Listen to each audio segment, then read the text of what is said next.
নীলফামারীতে প্রকৌশলী শাহরুল ইসলাম চৌধুরী তুহিনের মুক্তির দাবিতে জেলা বিএনপির বিক্ষোভ মিছিল ও প্রতিবাদ সমাবেশ অনুষ্ঠিত হয়েছে। তুহিন ভাইয়ের কিছু হলে জ্বলবে আগুন, ঘরে ঘরে অবিলম্বে তুহিন ভাইয়ের মুক্তি চাই, দিতে হবে সহ নানা স্লোগানে মুখরিত আজ নীলফামারীর রাজপথ। দেশের তিনবারের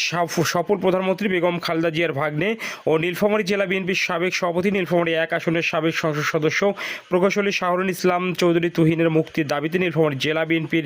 সভাপতি আ.খ.ম আলমগীর সরকার ও সাধারণ সম্পাদক জহুরুল আলমের নেতৃত্বে অনুষ্ঠিত বিশাল বিক্ষোভ মিছিল ও প্রতিবাদ সমাবেশে সকাল থেকেই বিভিন্ন দলীয় নেতৃবৃন্দরা আসতে শুরু করেন। এদিকে জেলা কৃষক দল, জেলা মৎস্যজীবী দল, জেলা যুব দল, জেলা মহিলা দল, সদর উপজেলা জাসাস, জেলা ছাত্র দল নিজ নিজ ব্যানারে মিছিলে সংযুক্ত হন।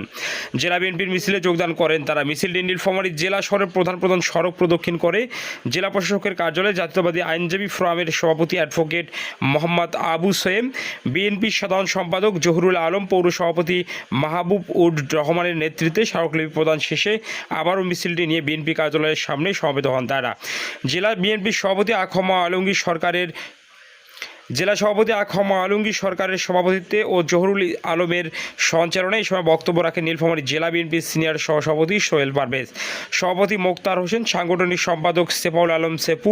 জেলা মহিলা দলের সভাপতি তাসনিম ফৌজিয়া অফেল, সাধারণ সম্পাদক নাসরিন আক্তার, পৌর বিএনপির সভাপতি মাহবুবুর রহমান, জেলা যুব দলের সাধারণ সম্পাদক শাহাদাত চৌধুরী, সদর উপজেলা মহিলা দলের সাধারণ সম্পাদক হুমায়রা বেগম, জেলা স্বেচ্ছাসেবক দলের আহ্বায়ক মোর্শেদ আজম,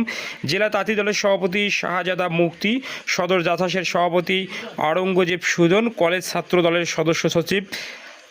পাইলুজ্জামান রক্সি। এই সময় পৌর বিএনপি সভাপতি মাহবুবুর রহমান তার বক্তব্যে বলেন, শাহরুল ইসলাম চৌধুরী তুহিন ভাইকে মিথ্যা মামলায় ফাঁসানো হয়েছে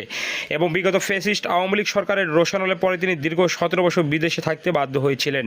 এবং দেশে ফিরে বীরের বেশে আইনের প্রতি শ্রদ্ধা রেখে আদালতে আত্মসমর্পণ করেছেন এবং আদালত তাকে কারাগারে প্রেরণ করেছেন। অবিলম্বে নিঃশর্তে ইঞ্জিনিয়ার শাহরুল ইসলাম চৌধুরী তুহিনকে মুক্তি দিতে বর্তমান সরকারকে আহ্বান জানান তিনি। এদিকে বিক্ষোভ প্রতিবাদ সমাবেশে আরও উপস্থিত ছিলেন উপজেলা যুবদলের আহ্বায়ক শামীম শাহ তমু, সদস্য সচিব রাশেদ রেজা উদ্দৌলা, সাংগঠনিক সম্পাদক জাহাঙ্গীর আলম নান্টু। শাহরুল ইসলাম চৌধুরী তুহিন ভাইয়ের নিঃশর্তে মামলা প্রত্যাহার ও অবিলম্বে মুক্তি না দিলে সমগ্র রংপুর অঞ্চল করে দেওয়া হবে বলেও এই সময় বক্তারা ব্যক্ত করেন।